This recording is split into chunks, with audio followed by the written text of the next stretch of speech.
And I'm Thibodeau. And there's three things that we love doing: eating boudin, eating crawfish, and watching WGS-TV.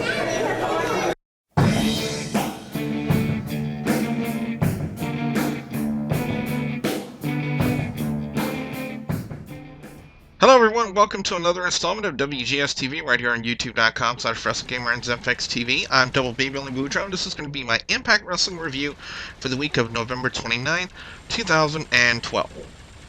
TNA Impact opens up this week with Hulk Hogan wanting answers concerning the supposed relationship that was brought upon Austin Aries, or was made known by Austin Aries at the end of Impact last week, of Bully Ray and Brooke Hogan. Bully Ray comes out and says, well, now you never trusted me before, but now you want answers. And then Brooke Hogan comes out, and then next thing you know, we see Austin Aries, Kid Cash, Kenny King, and Zema Ion in the back, and Austin Aries starts poking fun at Brooke Hogan's. He begins to lay down on Hogan's desk, and then gets up and asks Brooke, Brooke, how do you do it? This is hard. And next thing you know, Bully Ray runs to the back, and this segment is over.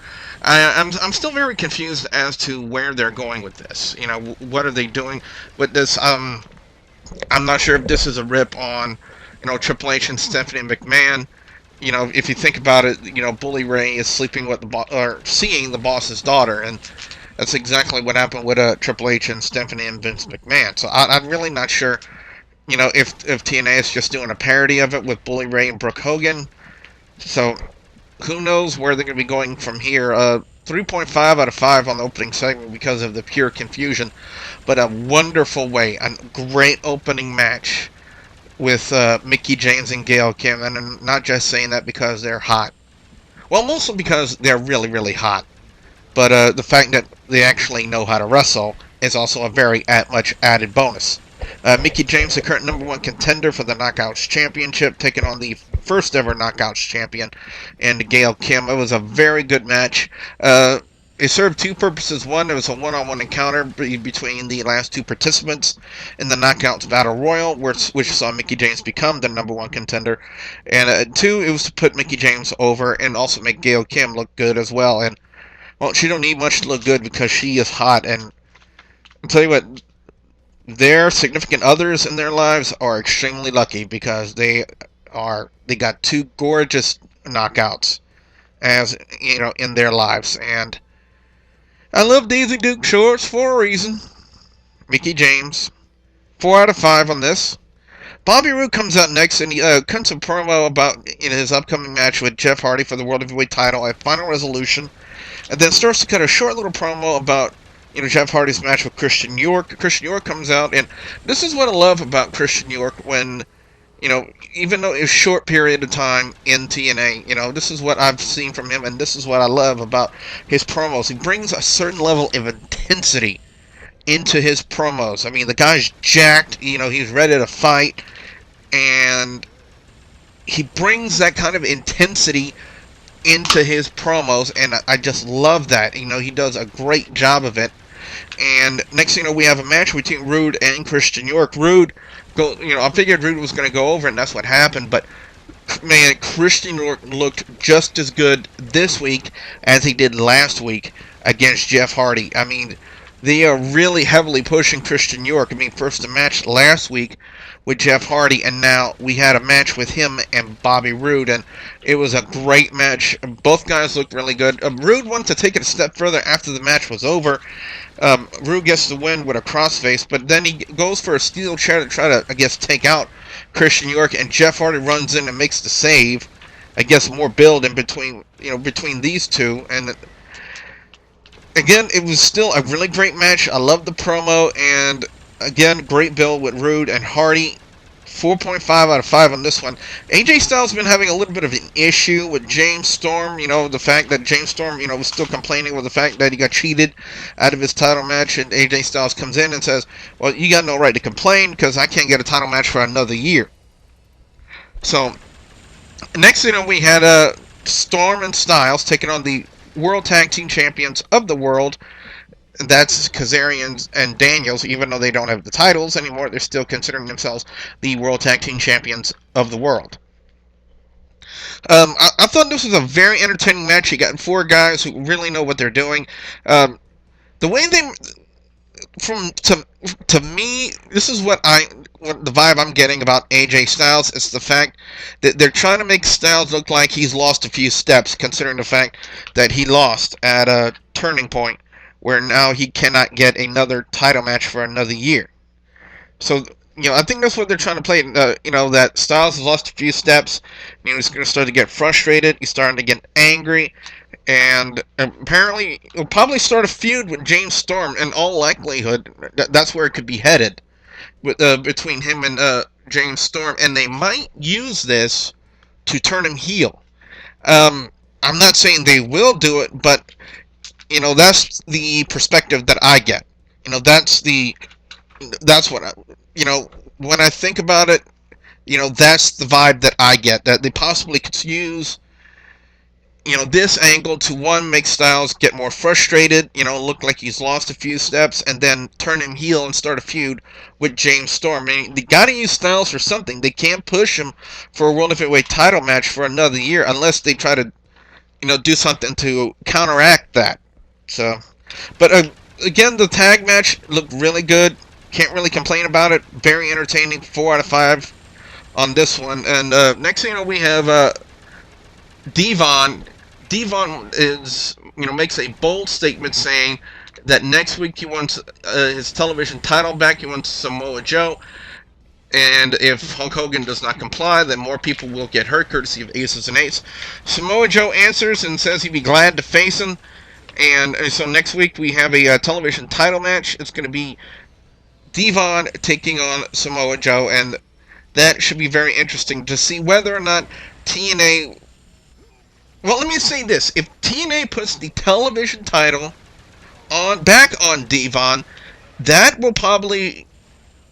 It could probably tell us, or it will probably tell me, that TNA's probably invested some more heavily into this Aces and Eights storyline. You never know. You never know. The next one-on-one encounter is Douglas Williams taking on the return of Matt Morgan. When I say return, I mean in-ring return. But Matt Morgan looked in great shape. What is it with, the guys in beards? Damian Sandow, we got Matt Morgan, we got Daniel Bryan. It's like the bearded club for men. I really don't understand what's the... I guess Daniel Bryan's a trendsetter now. Daniel Bryan looks good with a beard. I'm going to grow a beard. So now we got Damian Sandow with a beard, and now we got Matt Morgan with a beard. So, I don't know. Maybe beards are the end thing for wrestling now. You never know. Next thing you know, we'll see John Cena with a beard. And it would be even really scarier, Vicky Guerrero with a beard. But anyway, Matt Morgan looked in really good shape. So Douglas Williams looked really good too. Morgan gets the win with the carbon footprint. Morgan looking dominant as ever for a 7-footer, and still looked in really good shape, and looked like he wasn't hampered by any kind of a injury or any kind of ring rust for that matter. So I'm going to give it a 4 out of 5 on this one. Next thing you know, interesting thing about Impact this week is all night long they were trying to find Al Snow, and Al Snow was nowhere to be found. You couldn't contact him, so they had D'Lo Brown stand in for the judges for Wes Briscoe. And I will say this: Briscoe looks like he has a lot of talent and potential. Now they had the opportunity to rewatch his match with Garrett Bischoff. It was an okay match. Not the best roll-up finishers I've ever seen. Again, it was, I want to say, a half-assed version of the SOS from Kofi Kingston. But Wes Briscoe, I still think he's very loaded with potential, loaded with talent, and I think he is a welcomed addition to the Impact Wrestling roster, and I'm really hoping he can contribute positively to the show. And next thing you know, Championship Thursday, the X Division title was on the line, and Austin Aries gets picked because I believe that Hulk Hogan wanted RVD to kick in Austin Aries' head. Bully Ray approaches him saying, if you wanted someone to kick in Austin Aries' head, why didn't you trust me to do it? And next thing we have another stare down with Hogan and Bully Ray. As far as the main event match goes, main event quality for sure. 5 out of 5 on this one. A lot of great spots. RVD to be a very spot-heavy guy, and we've seen a lot of that corkscrew leg drop onto the guardrail that was missed. I do believe another spot on the outside is when Austin Aries did a neck breaker over the guardrail, which sent RVD, of course, over it and onto the floor. Like I said, I really can't say anything bad about it. Austin Aries was heavily into mocking RVD in the match. But the finish came when Austin Aries got on the microphone and started again poking fun at Brooke Hogan. Now, my initial thoughts were that TNA might drop the title off of RVD to kind of stick it to Hulk Hogan. Austin Aries kind of being the I want to say DX of TNA now, but poking fun at Brooke Hogan and for the comments that he's been making. But it's kind of the appeal that I get. The kind of the way that they're going, with the attitude that Austin Aries has been giving. Bully Ray comes out and starts fighting with Austin Aries, of course, meaning that, the match did not have a clean finish, and it ended with a disqualification, which means RVD remains the X Division champion. Bully Ray, on 2 separate occasions, attempts to powerbomb Austin Aries. Aries gets out of it, and then the show ends with Hulk Hogan coming out and staring down not Austin Aries, but Bully Ray. So where in the world is the storyline going? TNA, you are confusing the hell out of me. 4 out of 5. I would have given it a 4.5 out of 5 or even a 5 out of 5, but if it wasn't for the confusing finish with Hulk Hogan and Bully Ray. Overall score on Impact Wrestling this week is going to get a 4 out of 5. One of the better shows for Impact this week. Again, I'm very mixed about the opening with Hulk Hogan, Bully Ray, Brooke Hogan, and Austin Aries poking fun at Brooke Hogan. Mickie James and Gail Kim, 2 extremely hot knockouts who are extremely talented in the ring. Great match with Bobby Roode and Christian York. Again, TNA really pushing it into York. Apparently they see something really good with this guy, and so do I. 16 years in the business. Great tag match with Styles, Storm, Kazarian, and Daniels. And again, I'm just getting the feeling that we might see a feud form between Styles and Storm. In-ring return of Matt Morgan. Morgan looked in really good shape. Didn't look like he had any ring rust to worry about.